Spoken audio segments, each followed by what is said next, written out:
Eu queria convidar você a recitar junto comigo, mas a gente vai fazer assim, a gente vai parando devagar. Esta oração, que sem dúvida alguma, pelo menos aqui no Ocidente, é a oração, eu diria, mais famosa que tem, que é a oração que Jesus ensinou aos seus discípulos. Curioso é que essa oração ela é formada por 67 palavras, e o que a gente tem feito aqui, hoje é o sexto domingo, o que a gente tem feito aqui nada mais é do que examinar cada frase desta oração. E eu queria caminhar com você, e eu queria que a gente fosse parando, e a gente vai parar à medida que eu fizer assim, tá bom? E só que eu queria que você falasse junto comigo a oração. Os seus discípulos de Jesus perguntaram a ele: mestre, por favor, nos ensina a orar. E Jesus disse assim: e quando vocês forem orar, digam assim, vamos juntos?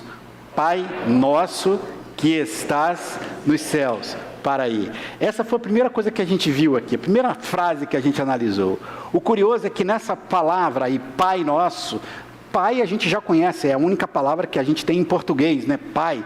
Só que na língua original, Jesus usou uma palavra muito particular, Jesus usou a expressão Abba. Quem não sabe o que é isso, Abba era uma expressão em aramaico, que era a língua que Jesus provavelmente falava, que tinha uma carga de carinho muito grande.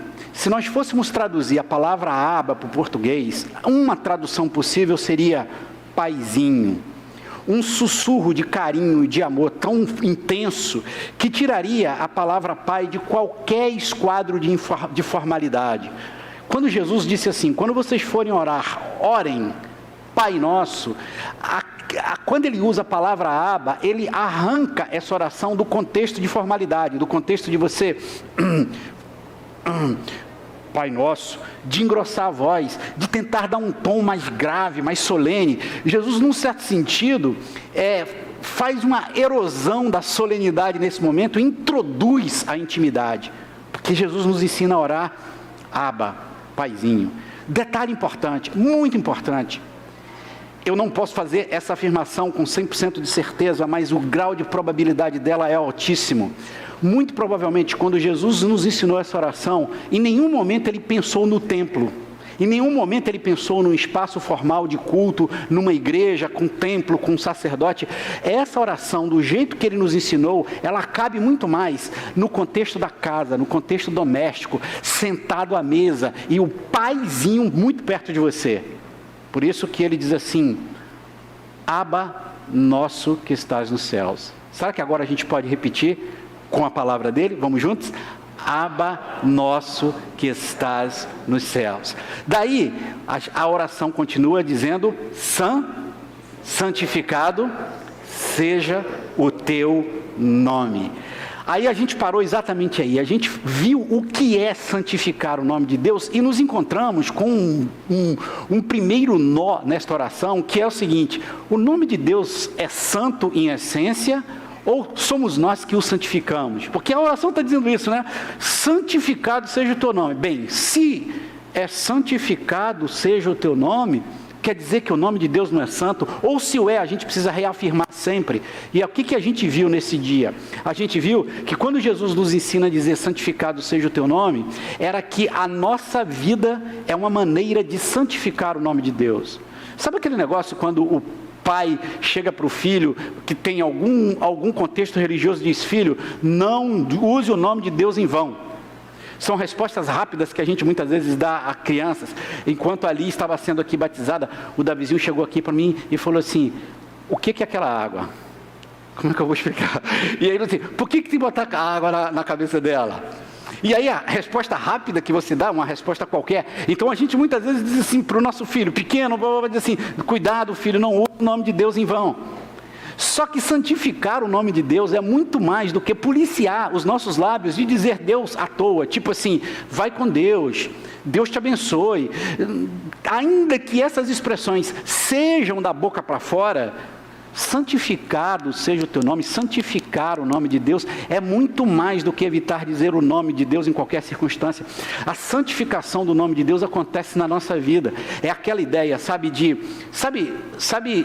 você, não sei se você teve essa experiência, mas você que teve a figura paterna, a figura materna, você olha para sua mãe, você olha para o seu pai, e olha para ele assim, poxa, que pessoas admiráveis, eu quero que o meu casamento seja igual ao casamento dos meus pais. Claro, no sentido de um grande tributo àquilo que o meu pai e a minha mãe foi. Imagina que o seu pai, ou a sua mãe, ou uma pessoa que te influenciou muito, fosse uma pessoa extremamente honesta, daquelas que não precisa de nenhum tipo de contrato para manter a sua palavra, e você quisesse viver de acordo que a memória dessa pessoa, através dos teus atos, pudesse ser sempre, sempre, sempre, sempre bem dita.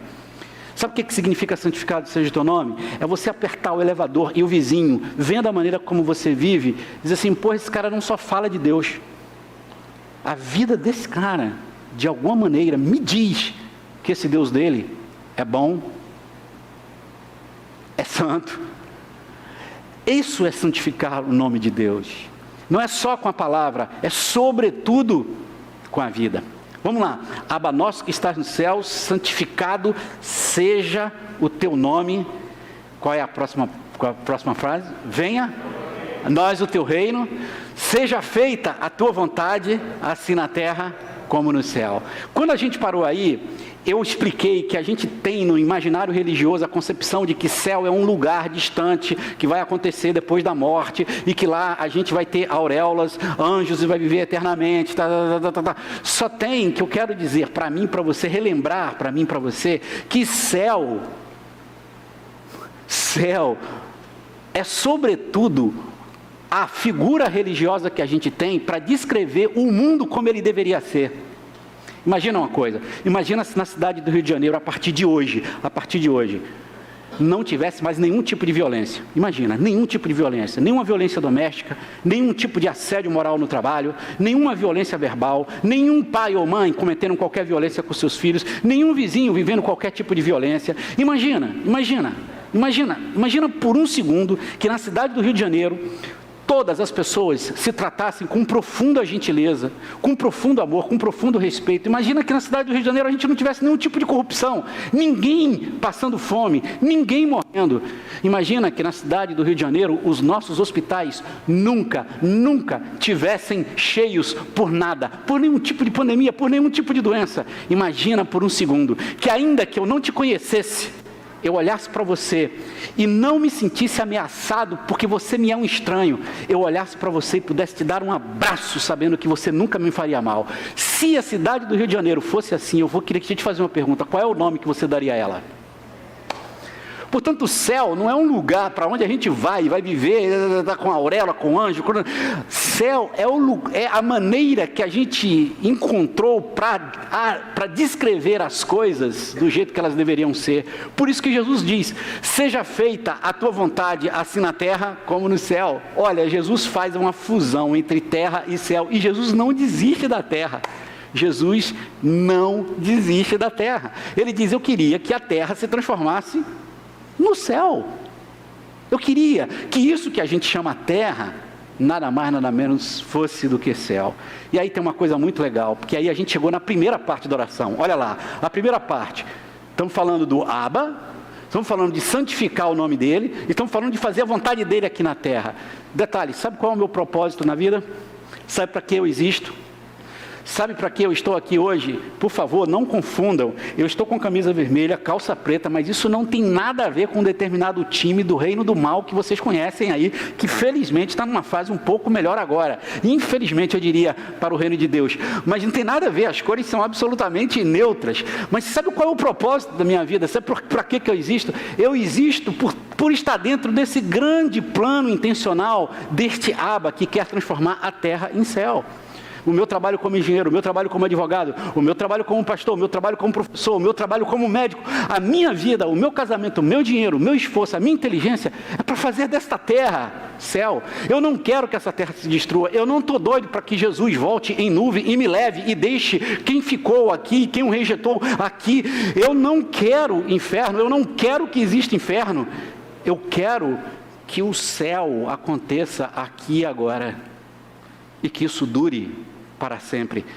Toda religião e toda espiritualidade que precisa de um inferno, que precisa que haja um inferno, Para ser bem-sucedida, essa religião, esse caminho espiritual faz mais mal do que bem. Gente, Jesus nunca na oração disse que Ele nos livre do inferno. Ele disse, eu queria que a terra se transformasse em céu. Primeira parte da oração. Aí chega na segunda parte da oração.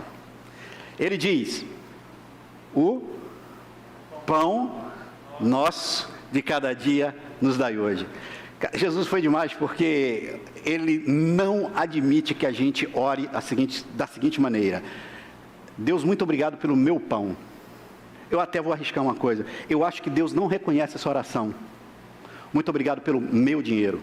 Muito obrigado pelo meu sucesso. Muito obrigado porque se o outro não conseguiu, é porque o outro não se esforçou. Muito obrigado porque eu acordei cedo, trabalhei pra caramba e olha o meu sucesso. Muito obrigado porque a minha vida é fruto do meu sucesso. E você, Deus, olha para a minha vida e reconhece o meu mérito. Aliás, eu até te diria o seguinte, Deus, faça a tua parte que eu te ajudarei, né? Eu fiz a minha parte e a única coisa que cabe a você é realmente reconhecer o meu talento, o meu esforço e me recompensar com o devido mérito. Nada disso Jesus nos ensinou a orar. Jesus diz, o pão que você tem sobre a mesa, ele tem que ser comido no plural. Não existe pão no singular. Não existe pão meu. Existe apenas pão nosso. Jesus está dizendo assim, não ore para que eu te dê comida hoje, ore para que eu dê comida para o mundo. O teu compromisso é com o mundo. Portanto, ore pelo pão nosso. É como se Jesus quisesse dizer a você o seguinte, e dizer a mim, todas as vezes que você comeu o pão e teu irmão estiver com fome, se você tiver de comê-lo, coma-o, mas comam com a devida angústia. Com a angústia de que do meu lado tem gente que não tem esse pão. Reparta-o, para que o pão seja nosso. Pão nosso. E sabe o que mais? Ele diz, o pão nosso de cada dia. É todo dia. Por que a gente não diz assim? Por que ele não ensinou a gente assim? Deus, está vendo aquele grande celeiro ali, está vendo aquele grande armário? Eu não sei o que vai acontecer aí na frente. Enche o meu armário, para quando o bicho pegar, eu ter um estoque. Não. É como se Jesus dissesse assim, meu filho, não estou dizendo para você não planejar o futuro, eu só estou te dizendo para você viver todo dia, porque o meu compromisso é diário com você. Pão nosso de cada dia, nos dá hoje. E aí, a gente chegou a uma outra parte, diz, perdoa as nossas dívidas, assim como nós perdoamos os nossos devedores. Domingo passado, eu queria puxar um pouco a brasa para a sardinha aqui da nossa CPBT, única igreja verdadeira na face da terra. Estou brincando. Mas a gente teve a coragem de dizer aqui, juntos e juntas, a gente teve a coragem de dizer que essa parte da oração tem alguma coisa muito esquisita nessa frase de Jesus. Muito esquisita, porque a gente às vezes tem muita dificuldade de tratar Jesus como um ser humano. E a gente tem muito medo de dizer, peraí, isso que Jesus disse, isso que Jesus fez é muito esquisito, porque a gente tem medo de dizer, cara, isso não dá para aceitar. A gente tem tanto medo de dizer isso, que aí a gente vai aliviando e diz, isso aqui está muito esquisito. Porque o que Jesus diz na oração? Me perdoa, assim como eu perdoo ao outro. Isso é uma flagrante contradição com tudo que Ele nos ensinou, com tudo que Ele mesmo nos ensinou, porque Jesus sempre nos ensinou que o amor do Abba, o amor de Deus era incondicional, que tudo quanto fizéssemos ainda era menor do que o amor dele. E aí Jesus coloca a seguinte condição, eu quero que você se dirija ao Abba dizendo assim, Abba, você vai me perdoar na mesma medida que eu perdoei o Marcelo. E Marcelo, se eu nunca te perdoar, levando as últimas consequências desta frase, o que vai acontecer comigo? O Abba vai olhar para mim e dizer, enquanto você não perdoar o Marcelo, você não será perdoado. Só tem um jeito, a meu ver, de interpretar essa frase. Jesus estava querendo mostrar para a gente que o perdão é tão importante, que Ele criou essa figura de linguagem. É como se Ele tivesse assim, imagina você ter uma relação com Deus, na qual Deus só te perdoasse, se você perdoasse o próximo. Está vendo, Eduardo? Não toma isso literalmente, mas eu só quero te lembrar uma coisa, o perdão te agiganta. Quem perdoa se torna maior do que a ferida que lhe foi feita. Quem perdoa se torna maior do que o seu próprio ofensor. Quem perdoa sai do lugar. Quem perdoa não fica preso à ferida, à memória. Quem perdoa vai muito mais além. Quem é um amigo que quando briga com outro amigo e toma o primeiro passo, diz, pô, cara, deixa de besteira, vamos tomar um chopp, vamos tomar um café. Essa pessoa é muito mais fluida. Quem está num casamento aqui, onde as brigas acontecem, mas um sempre chega e diz assim, amor, já chega, né? Já deu um dia sem falar, 2 dias sem falar, isso é um absurdo, tá bom, deixa lá, fica lá, vamos estar junto. Quem tem esse tipo de atitude, gente? É muito mais fácil de conviver, é uma pessoa com muito mais maior probabilidade de viver de maneira longa. Por isso que eu acho que Jesus meio que quis dizer assim, olha, deixa eu te falar, cara, ó, foca no perdão. Aí a gente chega na última parte da oração, no último dia, que é quando hoje ele diz pra gente sobre não nos deixe cair em tentação, mas livra-nos do mal. 67 palavras, gente, essa oração é muito profunda, porque quando Jesus fala de tentação, ele está falando de uma realidade interior. Quando ele fala de mal, ele está falando de uma realidade exterior, para além da gente. Eu vou explicar. Se a nossa vida não tivesse desejo, seria a coisa mais insossa do mundo. É o desejo que nos faz a gente vivo. Se eu e você não sentíssemos água na boca por chegar em casa e dizer assim, cara, hoje eu estou com água na boca de comer um feijão e arroz. Se a gente não tivesse desejo, sabe o que seria a nossa vida? Imagina, meu corpo precisa de vitaminas, sais minerais, proteínas. Eu sintetizaria isso tudo num comprimido, tomava um comprimido. E eu nunca sentiria o prazer de uma muqueca de camarão. Eu nunca sentiria o prazer de um filé ao molho madeira. Eu nunca sentiria o prazer de como essa semana eu olhei para a Márcia e falei assim, aquele bolo de fubá com a goiabada em cima é ele. Ora, se eu não tivesse desejo, eu nunca poderia olhar para o amor da minha vida e poder desejá-la sexualmente. Gente, a sensação prazerosa de um orgasmo. O que é uma vida sem um orgasmo? O que é uma vida sem orgasmo? Certamente, por mais chocante que possa lhe parecer o que eu vou dizer, é uma vida que falta alguma coisa. Não se resume a isso. Mas o que eu quero te dizer é que Deus criou o prazer. E a gente tem tanto medo do prazer, que a gente meio que acha que Deus não está envolvido nisso. Eu me lembro que o meu filho, muito pequeno, ali, com uma determinada idade, eu chamei os meus 2 filhos, 2 rapazes na pré-adolescência, e eu falei para eles num papo descolado, tipo assim, pai descolado, pai informal, mas eu engasguei na hora de falar de sexo. Cara, que tabu absurdo, né? Um tabu esse negócio, que coisa horrível. Você é descolado, tal. Aí eu, meio que engrossei a voz e tal, falei assim, filhos, a primeira coisa que eu queria dizer para vocês é assim, que sexo é uma coisa muito boa que Deus criou. O meu filho mais novo, nunca vou esquecer, olhou para mim e falou assim, é mesmo, pai? Como se dissesse assim, cara, que coisa novo. E a minha pergunta é, quem que botou isso na cabeça dele? Se a gente nunca tinha conversado sobre isso, de onde ele pegou esse negócio? Gente, a gente precisa falar mais sobre isso, hein? A gente precisa falar mais sobre isso. E aí, o que eu queria dizer? Meu filho, para falar com Deus, eu não preciso comer o pão que o diabo amassou. Para falar com Deus, eu não preciso decepar o prazer. É por isso que a igreja tem tanta dificuldade de falar de prazer. E como é que a gente vive prazer? Escondido na madrugada, escondido em quartos que não deveriam. A gente simplesmente acha, inclusive, que esse tipo de assunto não pode ser tocado no âmbito da igreja, quando nada que seja genuinamente humano pode ficar fora da nossa conversa. Peraí, pastor, o que isso tem a ver com tentação? Simples. Sabe o que é tentação? É o meu desejo pelo prazer. Então o problema está no prazer? Não. O problema está que o meu desejo é desordenado. Eu só sou tentado, sabe por quê? Porque o meu desejo, ele é perigosíssimo. O prazer não é perigoso. Quem transforma o prazer em perigo é o meu desejo desordenado. Deixa eu voltar, por exemplo, mais inocente. O problema não é eu comer o bolo de fubá com a goiabada ali. Eu vou te dizer o que aconteceu comigo essa semana. O problema é eu terminar de almoçar e olhar e comer um pedacinho de bolo de fubá. Mas aí, depois, tomei um café, sento, e levantar às 3 horas da tarde, depois de 2 horas de trabalho, e comer mais 2 pedaços de bolo de fubá, e tomar mais um café.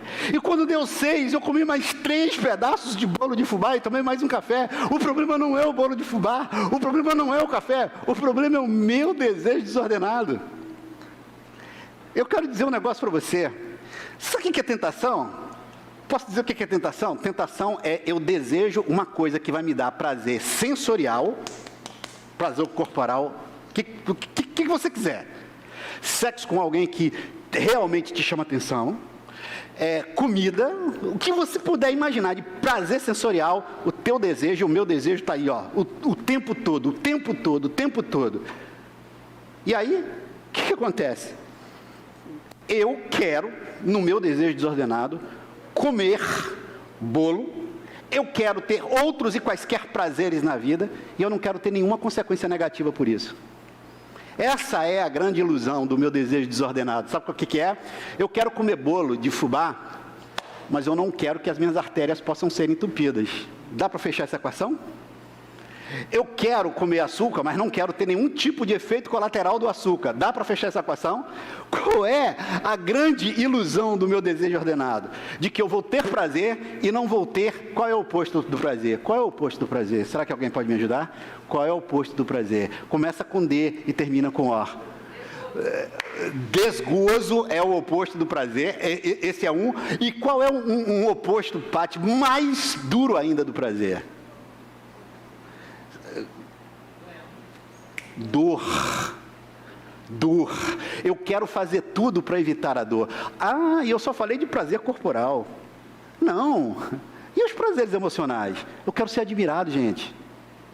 Eu quero ser admirado. Eu quero falar, eu quero fazer, eu quero ser admirado. Por isso eu estava vendo um documentário da Discovery Channel, mostrando dinâmica relacional, e tinha um casal onde uma pessoa pegou e fez uma comida para outra. E aí a mulher botou a comida à mesa e perguntou: meu amor, tá bom? E ele disse assim: estou comendo, não está vendo? Além de ser um animal do ponto de vista da sensibilidade,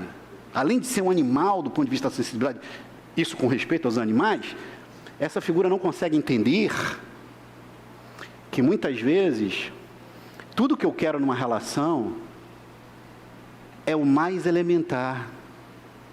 Que você me admire, que você tenha por mim algum olhar positivo, que você me valorize em algum nível.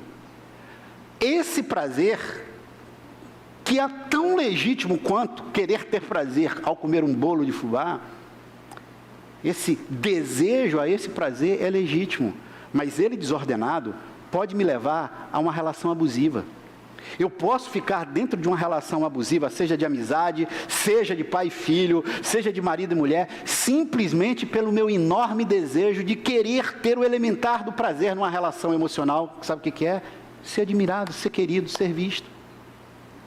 Portanto, quando Jesus diz assim: não me deixe cair em tentação, no fundo o que ele estava querendo dizer, assim entendo, ajuda-me a ordenar os meus desejos de uma maneira tal que eu olhe para uma pessoa, eu olhe para uma coisa, e eu olhe para uma circunstância, e aquilo não se constitua em uma tentação. Tentação que nada mais é, porque lembra, você sabe qual é a ilusão de quem está sendo tentado? De novo, eu vou ter a circunstância perfeita. Sabe qual é a circunstância perfeita? Eu gozo do prazer, seja ele qual for. Não quero ter nenhuma consequência negativa. E se esse prazer for proibido, quem me proíbe ou quem seria atingido pela minha transgressão não vai saber de nada. É isso que a ilusão da minha tentação quer pôr na minha vida. E é isso que Jesus diz: eu quero te ensinar a orar. Me pede, me livra, não me deixa cair na tentação. Em tempo, já que a gente está hoje aqui no óbvio. em tempo. Todos nós somos tentados. Todos nós. Não existe ser angelical nesse mundo que não tenha desejos secretos.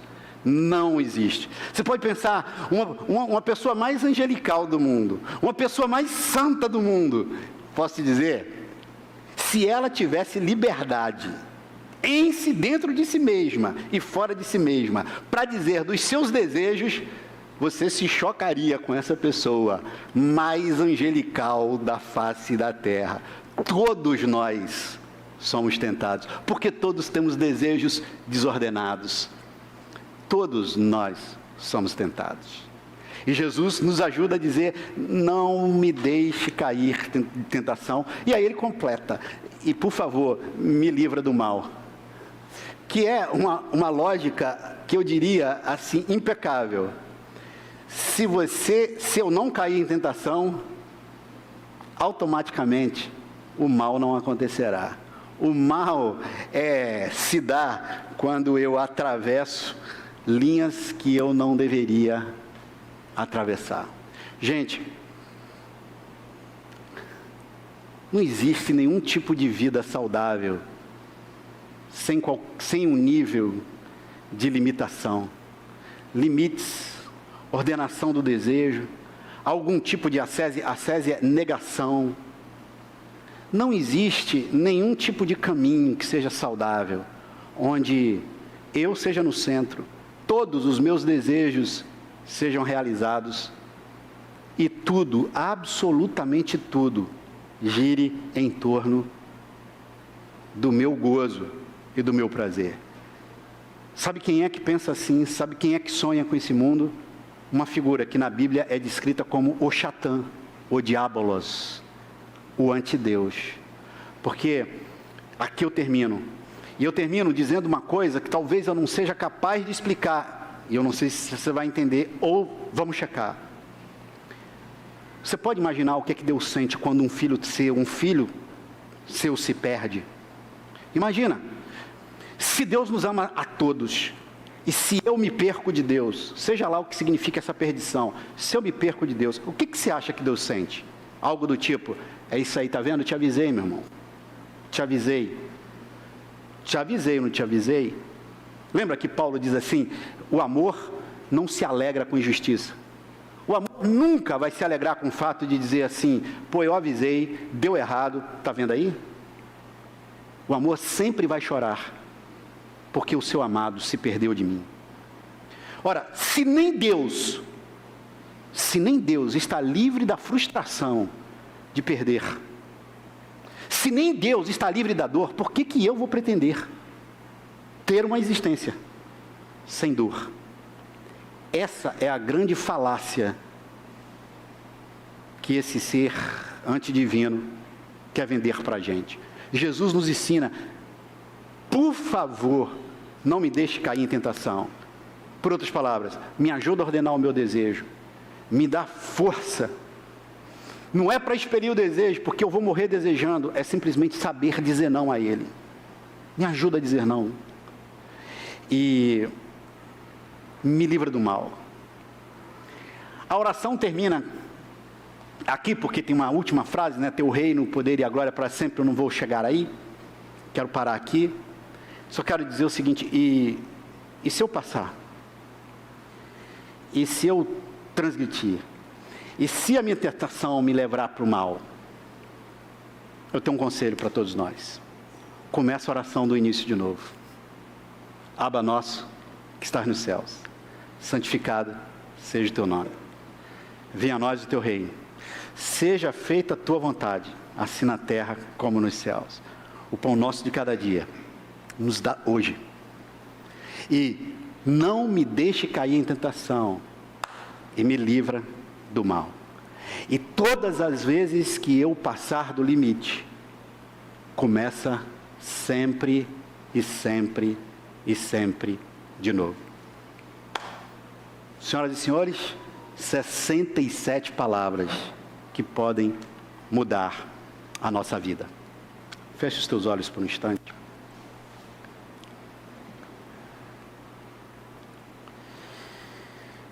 Jesus querido, obrigado, obrigado, obrigado, obrigado. Obrigado porque você é demais. Tua presença, tua companhia, a incrível sabedoria dessa oração, como ela tem tudo a ver com a gente. Obrigado por essa incrível luz que vem do teu ensinamento. Muito obrigado, muito obrigado. Eu queria te pedir que todos os dias, com o nosso corpo, com a nossa mente, com a nossa vida, a gente orasse essa oração. E com os nossos lábios também. Muito, muito, muito obrigado por tudo. E, sim, por favor, você que conhece a gente mais do que a gente mesmo, sim, não nos deixe cair em tentação. E, por favor, livra todas e todos nós do mal. E a gente faz essa oração no teu nome, porque não foi você mesmo que nos ensinou a orar assim, então a fazemos em teu nome, Jesus querido. Amém, amém e amém.